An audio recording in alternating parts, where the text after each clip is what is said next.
ज्याप्रमाणे गणपत गायकवाड ह्या भाजपच्या आमदारांनी भर पोलीस स्टेशनमध्ये गोळीबार करतानाचा तो व्हिडिओ कोणीही न मागता प्रकाशित झाला, सर्वांसमोर आला।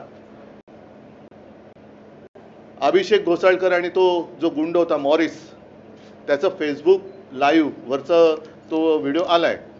गोळ्या झाडतानाचं दिसते, पण कोण झाडतं हे कळत नाहीये।